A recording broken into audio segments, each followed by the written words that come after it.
Hey, everyone, welcome to Podcast Insider Special Edition. I have a good friend with me, Chris.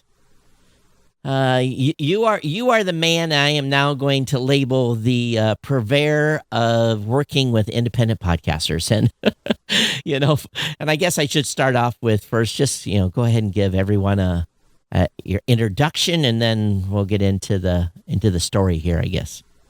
Well, I started Podfest a long time ago. We're now going on to our 12th season as a yearly conference. And I just noticed early on in the US market, we all needed help. Creators didn't know where to go. So I just got a group of my friends together in Florida.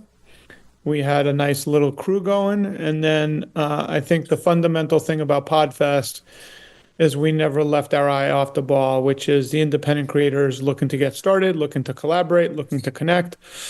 And one thing led to another. We started originally in Tampa, but then we shifted to Orlando for people to fly in from Europe, Africa, all over the world. It's just very easy.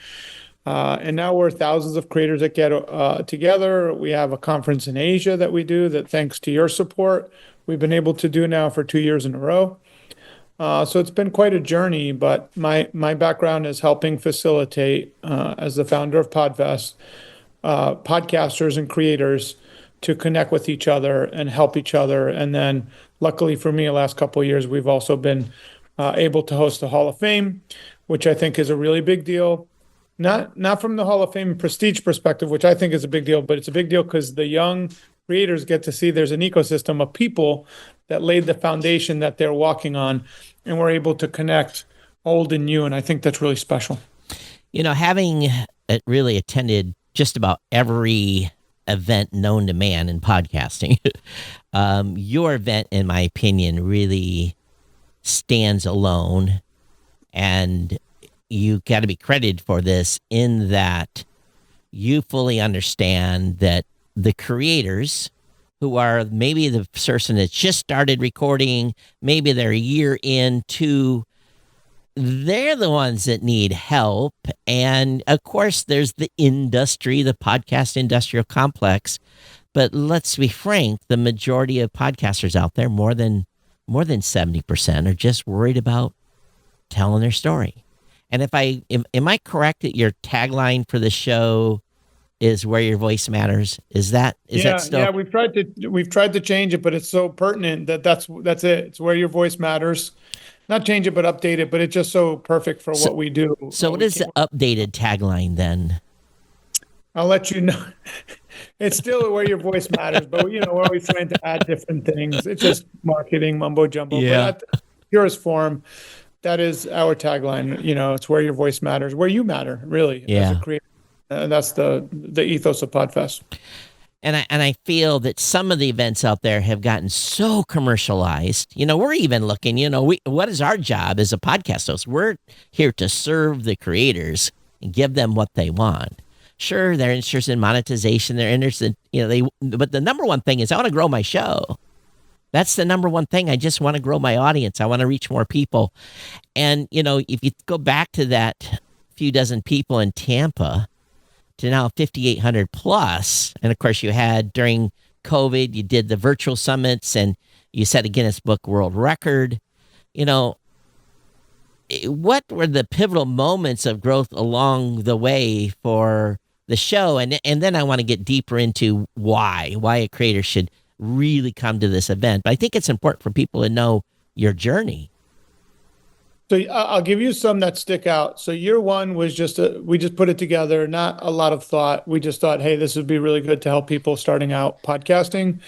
Year two, I think, is where something special happened. We pulled double the amount of people, like 181 people from the year prior. And at the end of that conference, no one wanted to leave. And you know this, Todd, you've been to a lot of conferences. Most people are really ready to leave when it's time to leave. When people don't want to leave, they don't leave their chairs. So they still are in the room. It's a different energy.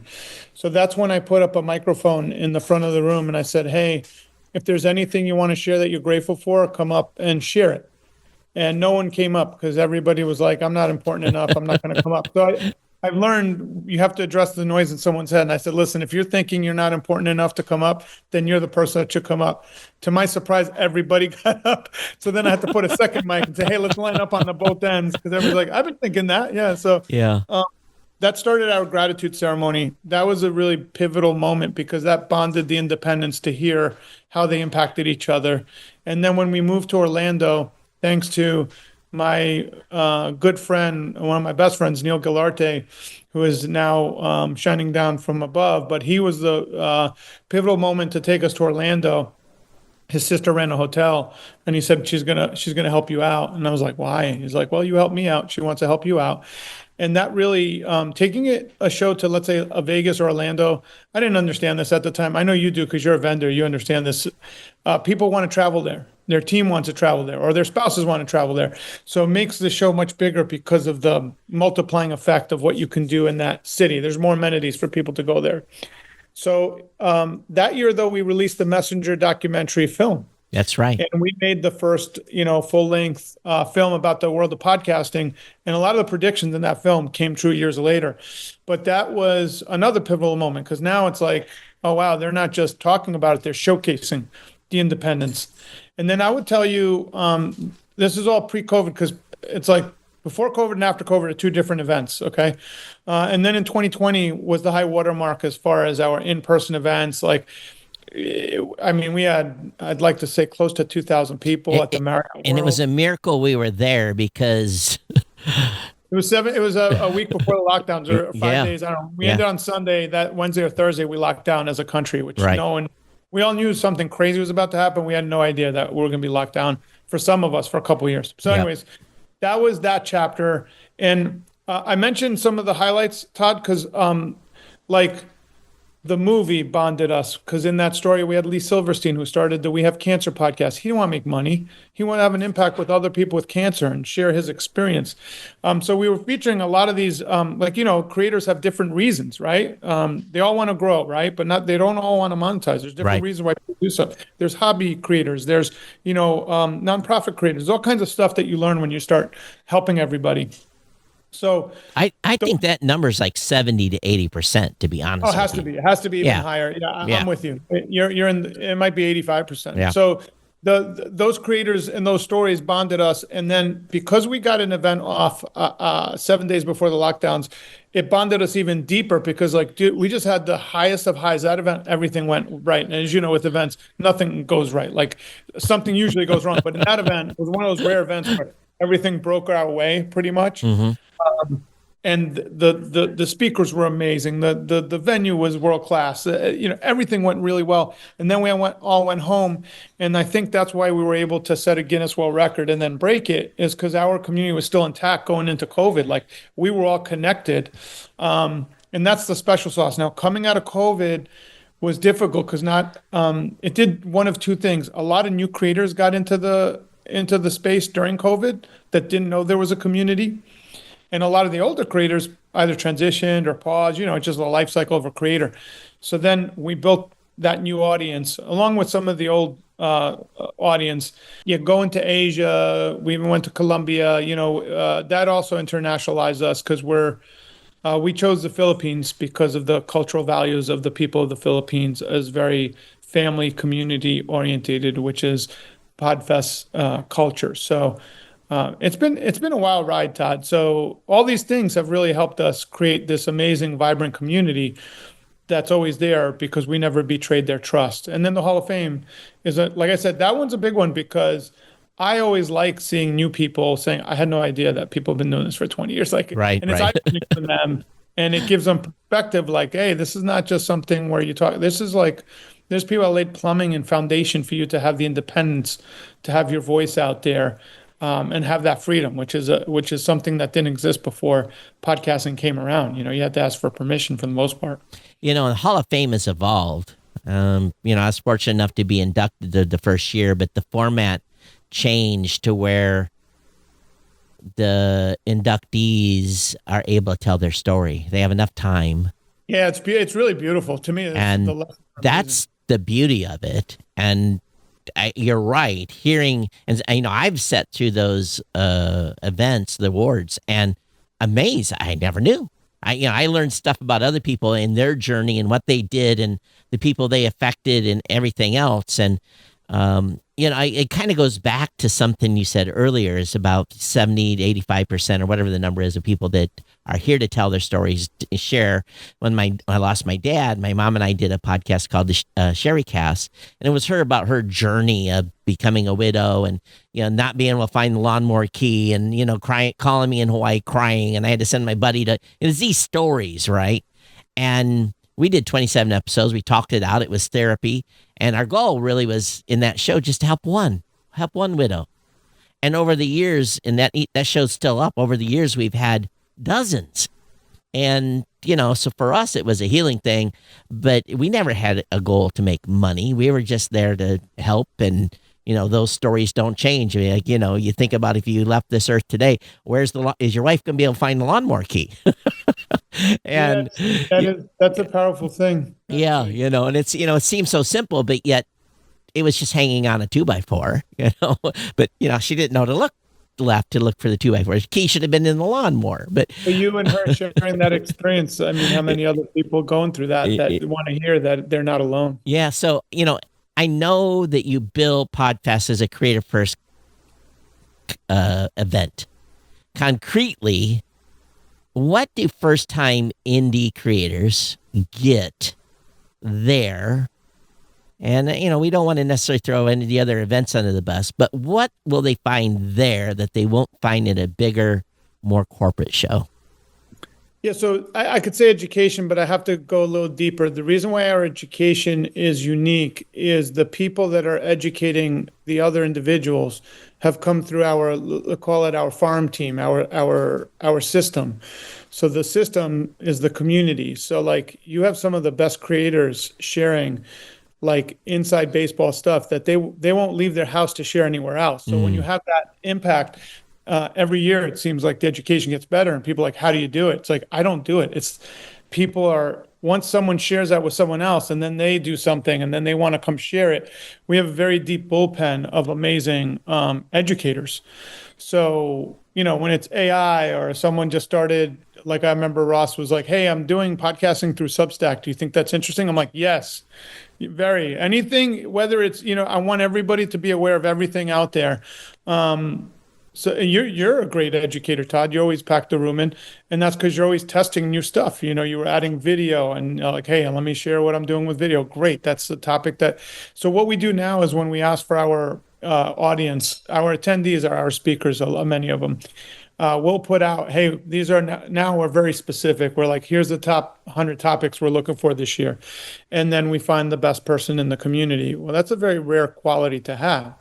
Most events, if you think about it, I mean, most events in general, like forget about community-based events. It's like the same 10 speakers that's speaking. It's like Gary Vee is going to do the keynote. This guy's going to do this thing. This guy's the best, the FBI negotiator, whatever. You get the 5 top books, 1 social media guy, and now everybody's learning from the same 5 people. Podfest is like very outside the box. The people you're learning from are people that probably attended years prior to you, and now they want to do a good job. The other thing, Todd, you know this, the people wearing the volunteer shirts are some of the most successful people in our room. Like Jack Baldini, our IP attorney, is one of the top IP attorneys in the world. He loves volunteering. Yep. So why do you do that? He goes, oh, I want to support Todd. He's up there. He's doing this thing. Or sometimes you'll watch out. Tell me, hey, Chris, watch out for this guy. I don't know if he's in the culture or ethos of Podfest. And right. Like we all have each other's back. That's just a unique thing. So the new person walks into a community that we've built for them over 12 years now. And the value that they get from those relationships are huge because the relationships are deep. And that's what you want to tap into if you're a beginner. Find a place where there's relationships that you could tap into and people could help you almost instantly. And that happens every day of the week. When you come to Podfest, all the new people are really friendly and they were asking me how they could help. And that's built into the culture. I always tell my support team, it's like when someone calls, I want them to feel that they're calling a friend. When you answer the phone, this is your best friend on the line, and they're there to help you. Podfest, and I tell people there's a culture when you go to a trade show event, some events I've been, it's cold. No one talks to each other. They just funnel out and around, and they get done. They go to the bar, they go wherever, and there's really not this networking. It doesn't feel cozy, right? And I think Podfest has always mixed, the education with collaboration, peer collaboration, and those discussions that happen in the hallway. And I always tell people that are like, I see someone kind of standing around there looking, I said, don't be afraid, come on over.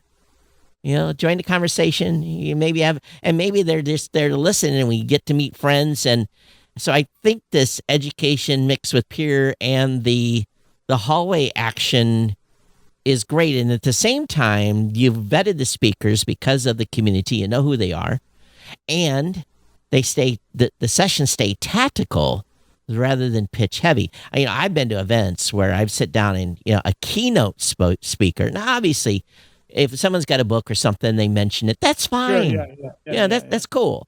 But don't have someone standing up at the end of holding up books and come here and give me your $49.95. That's not how that works.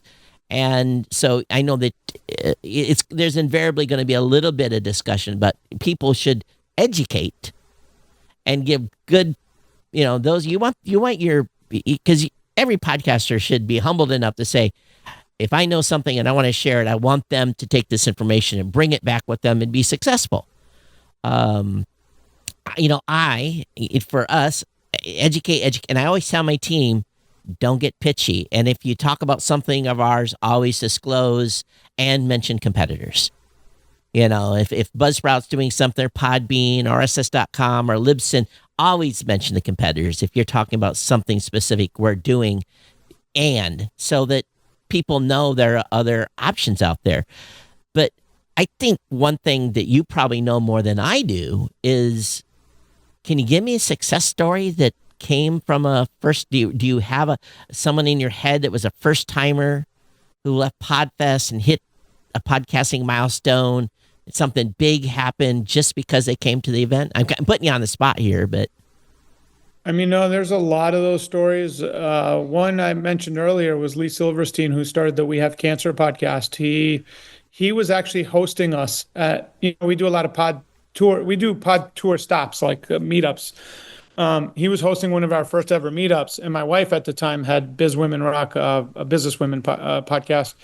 And he was inspired, and he left there and said, I think I could start something for people with cancer, because he had colon cancer.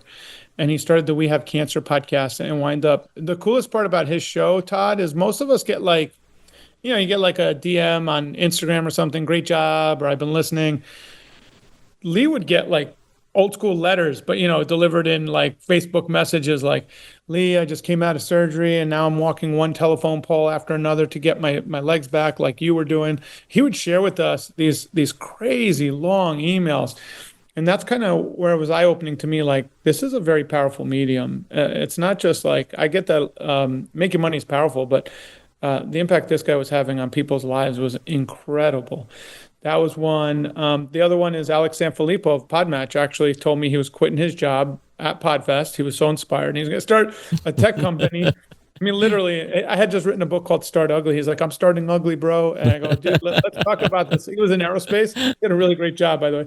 I said, let's talk about this before you do this. He goes, no. Luckily, it worked out. I was nervous for him, but Alex. I like Alex a lot. But I remember him telling me in the hallways.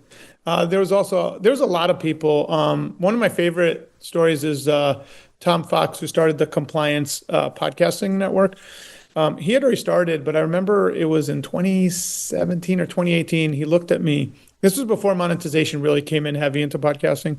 And he was like, Chris, I'm really tired. No one's, coming. I think I might, put it to bed. I go, no, let's meet up. Don't do anything. And I kind of just knew, kind of like, because I travel all over, the timelines. I go, Tom, can you do me a favor? He's like, what? Can you wait 6 months? He goes, why 6 months? Just wait 6 months. Within that 6 months, I remember like 4 months later, he's like, thank you. I go, what happened? He goes, I got my first sponsor, because he had already done all the work. And he was just getting tired because no one understood what podcasting was. I'm like, we're about to hit that. And he's paid for more pay it forward tickets than anyone since. Wow. Like over $30,000 in pay it forward tickets. Impressive. People to come to Podfest. Tom Fox, that one man. So he's been amazing. he never forgot that he was in a low point. And I know that creator journey, like you're creating all this stuff, you're helping all these people, and everybody's like, I don't get what you're doing, especially in the early years. But he's Compliance Podcast Network he's known now as the voice of compliance. It's amazing. There's always pivotal moments for anyone creating a show, and my pivotal moment, and I knew I had an audience, get an email once in a while, and that was early days when there was we didn't have, all the social media that we have now, and I was supposed to celebrate my 200th episode on the day my dad got killed, and well, long story short, he didn't get shot, but he drove his truck into a train, so by mistake. So, I can laugh about it now, but I'm supposed to record the show, and I basically throwing, luggage into the suitcase, or clothes into the suitcase to, fly home to take care of the arrangements and bury him. And I said, I can't leave the audience hanging. So I just basically turned on the mic, hit record, and I said, hey, unfortunately I've lost my father. And I don't even remember what I said. I said, I'll be back in 10 days. And we'll celebrate 200th episode when I come back. And there was really, at the time, I don't even think the iPhone was out. This would have been 2006. And so I go back to Michigan. We go through the process, bury my dad. My mom and dad had a produce business. So we had, 10,000 bushels of peaches we had to get rid of. So anyway, we just worked for 10 days. And I got back to Hawaii and opened my email. And there was 5,000 plus emails of condolences from the audience. And I just sat back in the chair, and it kind of hit me like a rock. I said, holy crap, there is an audience that is connected. They know me, I don't know them. And it really showed that it kind of had this eye-opening moment for me, where I guess the best way to say this is something special. And I think we've lost a little bit of this and all the hype and commercialization. This story about this medium is special. And I think it's just one of those things that you need to, you've seen it. I felt it. You've had your own impact with things that your wife has done and, in her initiatives. So I think the message here is okay, podcasting is great and we're doing all these things, but sometimes we need to come and break bread with one another and hang out and talk and share stories and our struggles. And so I guess my question then is, when someone's getting ready they made the decision, they bought the ticket, they booked a hotel, they brought their family down to Orlando, and maybe the wife and the kids, or maybe the father, whoever's the podcast non-principal, goes off to do something fun, and then the podcaster is there. What do you think you can describe as that experience as you're walking in to get your badge and everything that follows? Well, Wendy and her team are going to welcome you in with a huge smile. So you're going to be like, oh, these people are real nice.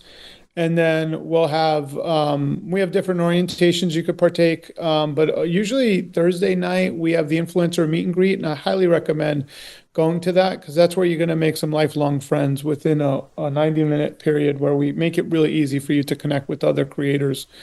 And you're not alone. Like, I remember someone telling me, oh, not everybody's going to events. I go, you don't understand. The crowd I serve is completely virtual. This is back before COVID. Right. We knew how to use Zoom and all these tools. Actually, Zoom was like a downgrade for what a lot of people were using back then. Now, they've gotten a lot better. But anyways, I go, no, we use tools all the time. My event's more pertinent for my audience, because they're only going to come out once or twice a year.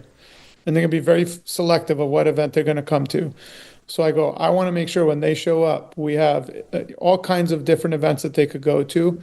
And then after hours, we have all kinds of things for people to go to. So I would just look at the schedule. You pick the events that you want to go to, because we run, like, when we're full force, there's 8 to 10 tracks sometimes going. Yeah.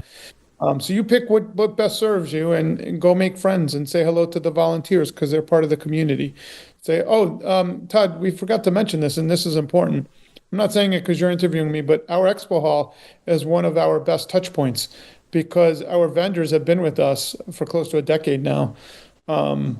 They're much like your company, like Blueberry, like you guys help people. I've seen you tell people, "Hey, we're not the best fit for you. Go over there." Right.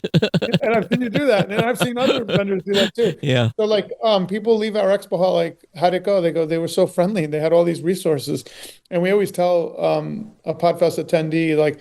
The expo hall, these are the people that make up the industry. So you're going to learn a lot. And then I've had so many people come up with, hey, did you know that they have a website where they're promoting new creators? I go, well, I kind of did, but I'm glad you found that. So I tell you to talk to them because they have to talk to you guys to be featured. Like I Right. can't do I could set the stage, but you got to walk into the stage and say hello.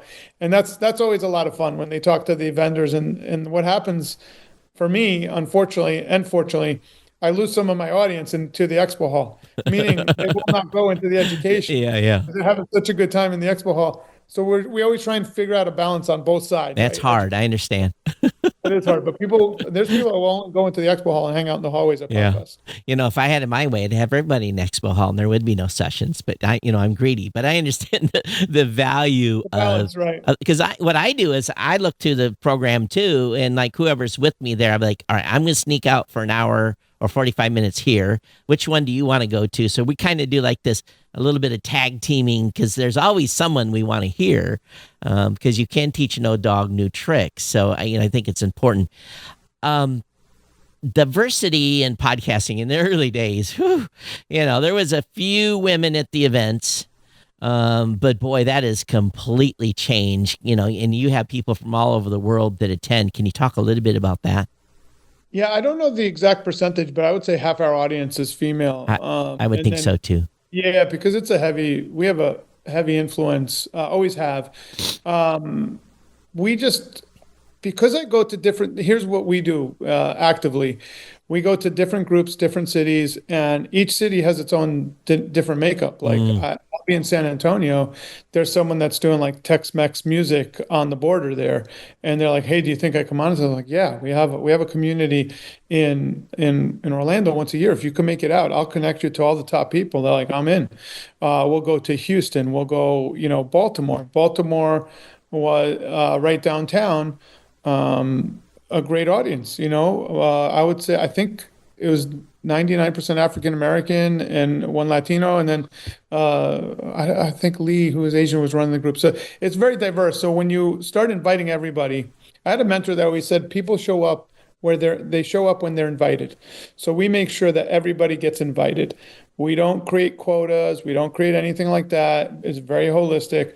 We show up and invite people, and guess what? They show up. So when you go to Podfest, you're like, where'd you guys get all these people? But when you go to everybody's home court Yeah. and honor where they're from and say, we're here for you, they show up. And then they organize through the app. As you know, we use the Hoover app. They'll organize their own meetups. So I think we had one that was like Caribbean influencers at one point. Like it gets really niche. Right. Like it's not even like a lot of people think about diversity from a U.S. perspective.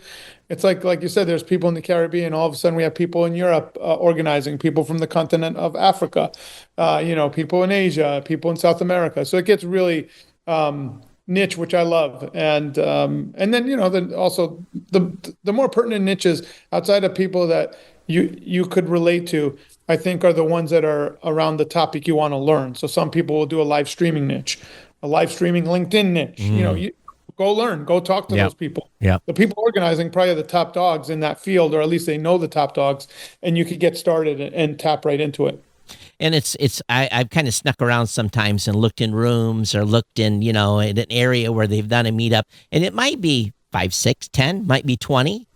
It really and they're all having, you can see, the firing back and forth of ideas and discussions.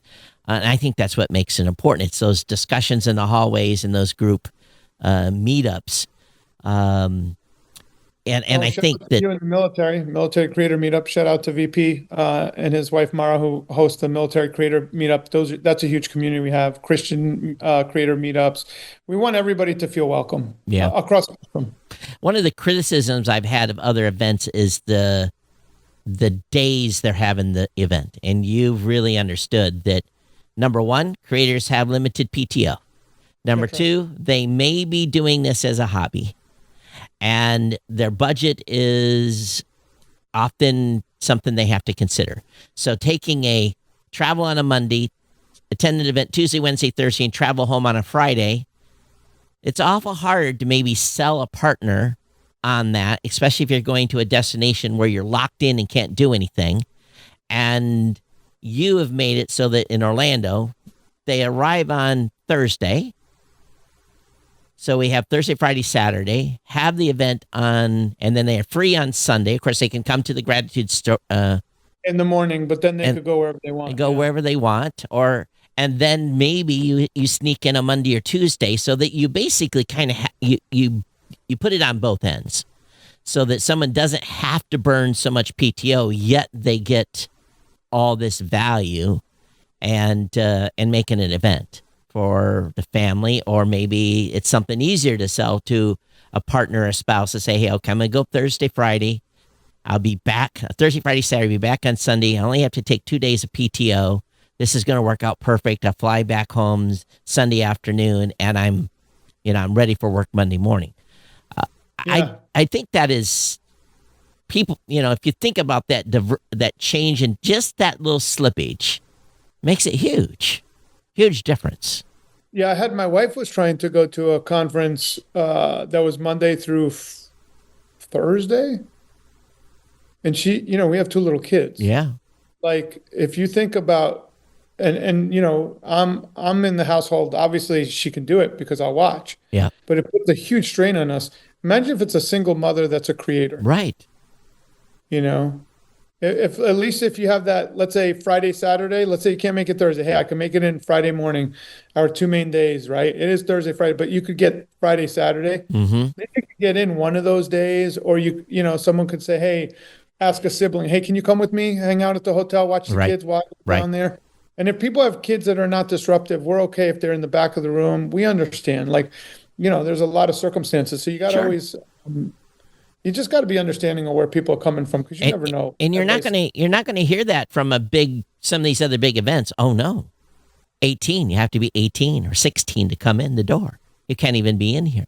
And so it's good that you make that allowance and understand it because this is a creator community and not everyone is monetizing. They're telling their story and they're trying to learn. So the 2025 edition, you moved to Renaissance Orlando. Yes, Renaissance Hotel, a beautiful hotel. So are we in the same place in 26? Are we? Same place, January 15th to the 18th at the Renaissance. Just an amazing hotel. Has that middle atrium that everybody meets up at. So you can't not meet everybody Yep. because it's all in the middle of the atrium. So we're excited. We have this year already, we're selling tickets way in advance. We've already done, I think, 3-4 pod tour stops when we came back from Asia. So we have major momentum going into the season. And I think there was another conference around like March or something, but I don't think it's going on next year. So that's even better for us, So what do you think right now? Hot topics remain AI, video. Is there anything else that's poking its head out? No, I mean, AI, everything, AI, everything, deep dive on that, video, 100%. I think next year it's mastering it. I think everybody's trying a lot of different things, but we got to master it quickly. So I want to get that out to the community. Like, hey guys, how can we help each other? Because the ones that master it will have a huge leg up on everybody else. Yeah. And or integrate it, however you want to call it. Chris, I'm just going to give you credit here. And I said it earlier, as a company, I'm looking at events very, very closely. And I've made an internal decision. I have to go to London because London has, and you want to bring Podfest to London or to Europe, let's go. Yeah. But the event there it's a whole different geographical ecosystem.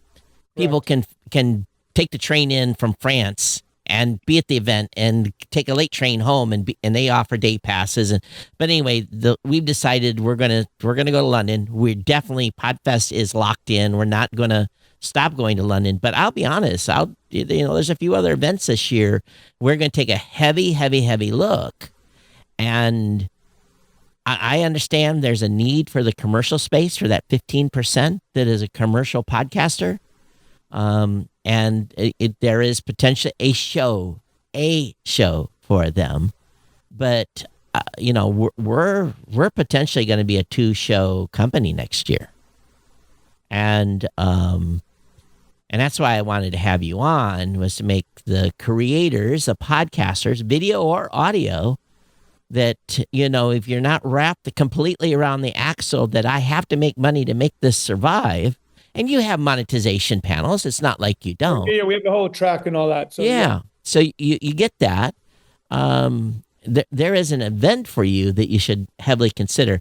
What does the current pricing look like to attend?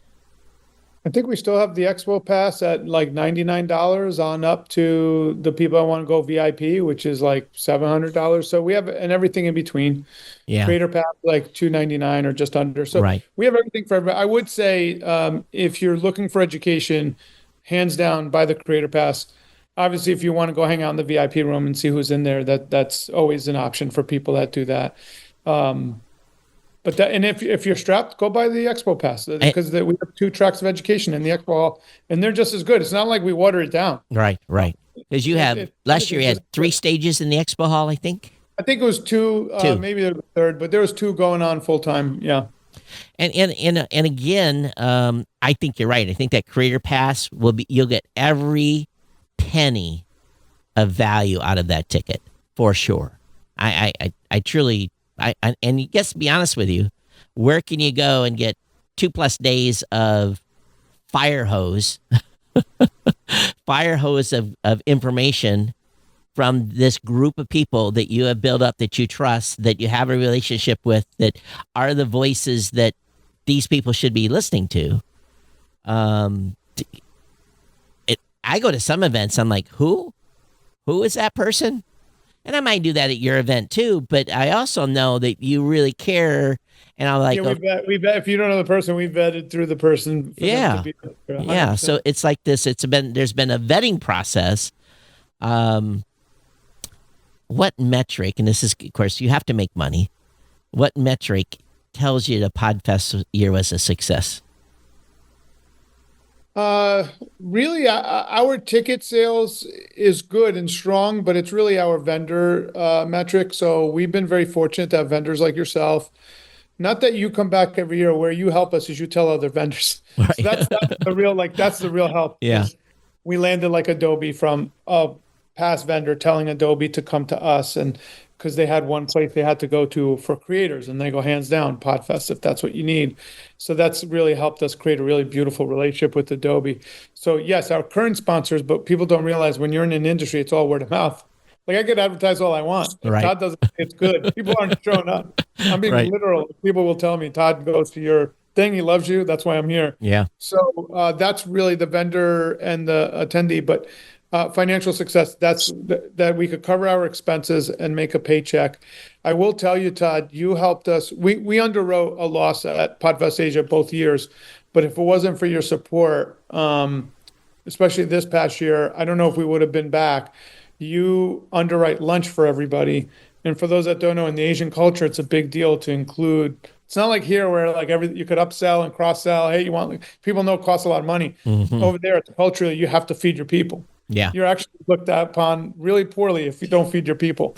And we even learned something. So thank you for that. We even learned something the first year. I said, Chris, can I have a table? He said, yeah, you can have a table. Because, I'm thinking about U.S. culture and, having an exhibit table. And we threw some literature down on the table. And this year I'm like, we're not doing a table. This is a different vibe. It's better spent talking to people. And they come up to you taking selfies all day long. Yeah, you're talking to someone else with another selfie there. Yeah, and it's interesting. And they'll post and say they met you and how excited they are. It's really an amazing. Yeah, I love Asia. I know you do too. But for me, it was my first exposure, the first time out, and I want to take my kids to like Japan and Philippines and Thailand to see the cultures because it's so rich and so beautiful. It's so different. Were you with us? Did you go to the hole in the wall Indian restaurant? No, I didn't. I heard it was I didn't go, but I heard it was. We found one of the speakers found this place. So we have to go here, and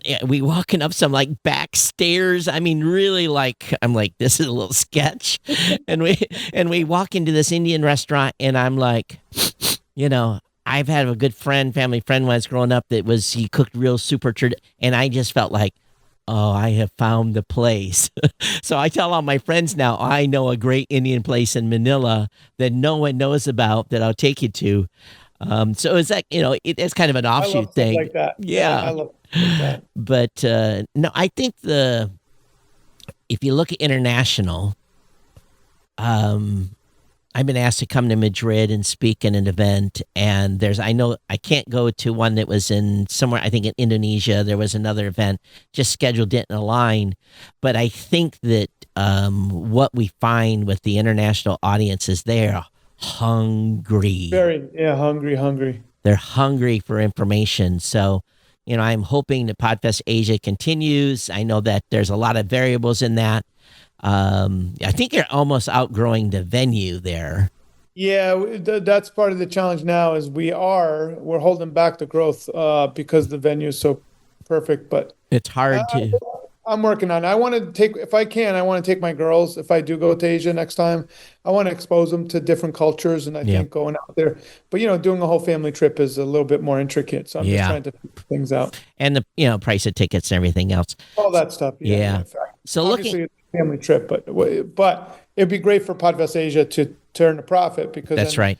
This makes it easier from a business perspective to go back and grow. That ecosystem's growing. You can invest more money into it. Yep. So that's kind of what we're looking forward to. So looking 5 years out, do you envision Podfest chapters on additional continents,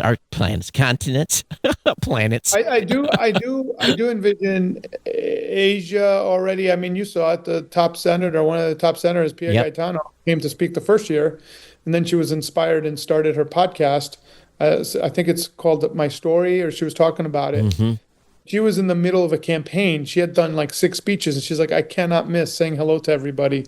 It's just very special what happens there. So I do see us growing, and I do see us maybe licensing Podfest in different regions so people could come together. I see more the pod tour is much easiar to organize. Yeah, because Podfest Asia is a big production, as you know. Yeah. But the other pod tour stops, I see us doing that all over the world, hundreds of them.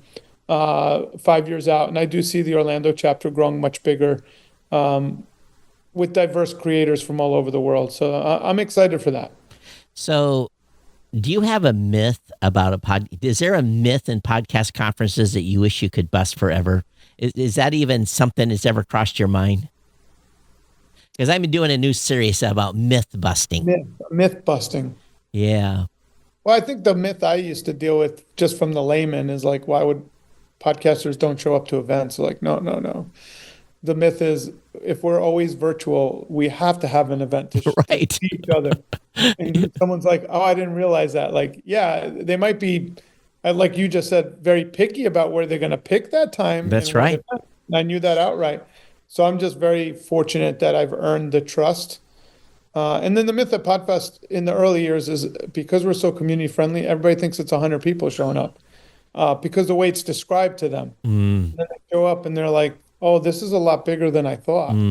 It's like, no, it's like a world. It's like stepping into an airport and there's brands, there's people, but they're friendly and they're there to introduce you. But I guess it's a compliment that we're small. We feel small, even though we're a really big tribe of amazing individuals. I know one myth that I wish we could bust forever. Oh, I can't approach him. He's too famous. Oh, yeah, that happens all the time. Yeah. And then people come up and they talk to whoever they want to talk to. Like one of my team members, Dave Clements, got to meet Dave Jackson for the first time. And Dave and he's on my support team. And he talks to Dave via email maybe, a couple of times a week when he was working at Libsyn. And he says, I got to meet Dave Jackson. And I'm like, he's pretty cool. He's awesome, So it was one of these things where one of my own team members was a little leery to go up and to say hello to Dave. And in the end, I always tell people we all put our pants on the same, So it's, and everyone's approachable and wanting to share. So that's the one myth I would, if you go to an event, just say hello. In Asia, it's even more exacerbated because you remember no one was asking questions. Everybody was afraid to ask questions, Right. even though it was very intimate. And I remember I always start up like, "Hey, Todd and I traveled halfway across the globe. You're doing yourself a disservice if you don't come up and say hello to us or Jack, whoever was with us." Yeah. Yeah. And then during the breaks, it was great. Everybody just starts coming up to everybody, It, and they're like, "Hey, it, can it, I talk to you?" Yeah, that's it, what we it, said. That's why we're here. yeah, it grew during the day, until Yeah, you felt it. Yeah, yeah. towards the end, And people then coming at up. the Why end, do it's the you want same to say hello? situation. No one wants to go home. Yeah. They all want to hang out and continue. Or like, you're kind of thinking, I'm hungry. I want to go eat again. So I guess the final really kind of question I have for you, Chris, is finish this sentence for someone still on the fence. If you come to Podfest, you will walk away with. You'll walk away with the information you need to execute the vision you are dreaming of. Oh, right. Whatever it is that you're looking to do, you'll walk away with the roadmap, the information. Um, and you won't have to guess because you'll have people like Todd or whoever be like, no, this is how this works. And then it's up to you to take action. That's the one thing we can't do for you, Right. but we could give you all the right information and direct you in the right way. And from my perspective, what you're going to walk away with is a lot of brand new friends.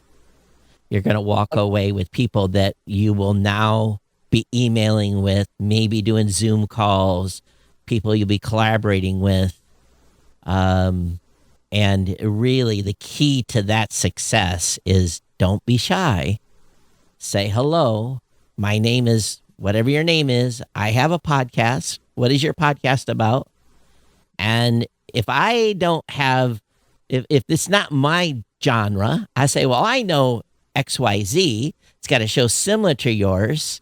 Or Chris will know somebody. We will know someone to make sure you get in a group to build your knowledge. And, you've been asked every question in podcasting exists. I have two.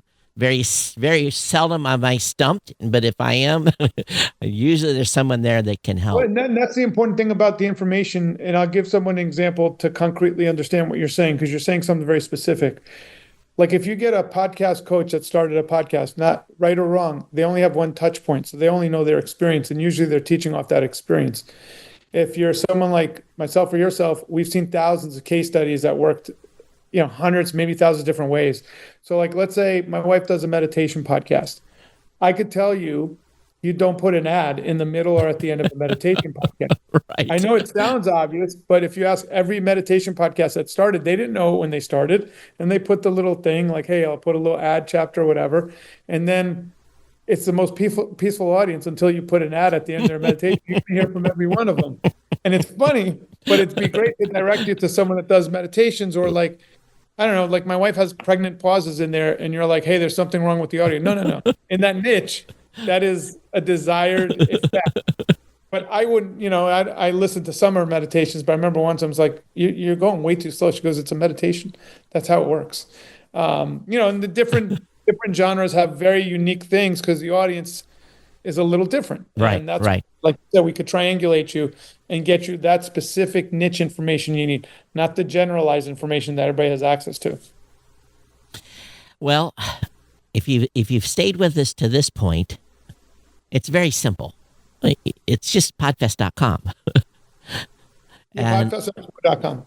Podfestexpo.com. Yeah, I think someone a long time ago bought it and held it ransom on me. So it's podfestexpo.com. Yeah, we should. I asked how much. They said 4.5 million. And I asked the broker, I go, what does that mean? They go, that's a middle finger telling you to go F off. Well, we tried to buy Blueberry with the E's, and they wanted 3 million. So same thing. I get it. Yeah. Someone spotted, whatever. So we have Podfest. But if you type in Podfest, we're coming. Yeah.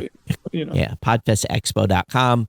I want to see those of you that have watched or listened to this. I want to see you in Orlando. And don't be afraid to come up and say hello to either Chris or I, and of course, anyone else that's there. We do like to kind of hold court. I kind of call it that. We'll hang out in the atrium some evenings and, have a few adult beverages and just talk. And not always, but because Chris has got us jumping around, going to different things. So But in the end of the evening, if you're looking for a nightcap, there's usually people hanging out, still telling stories. Oh yeah, you go So to the bar, the fireplace. There's all kinds yeah, of clubs. I all, know they have a cigar after hour thing. Yeah. yeah, and I think Adam. No, that was a different event. But we're talking about just being outside by a fire, smoking a cigar, and and I think some other people are smoking something else. We're in one of those states, but but it's okay. Whatever your flow is. Chris, is there any way that they can get in contact with your team? What's the best email?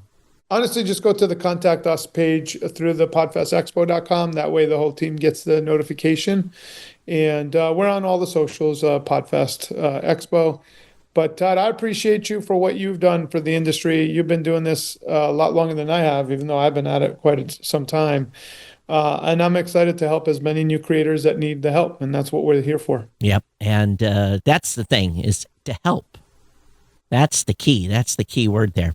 All right, everyone. Thanks. And Chris, thanks for spending some time with me here on Podcast Insider Special Edition. And much success to Podfest. And we will be talking to you soon. Thanks, Chris.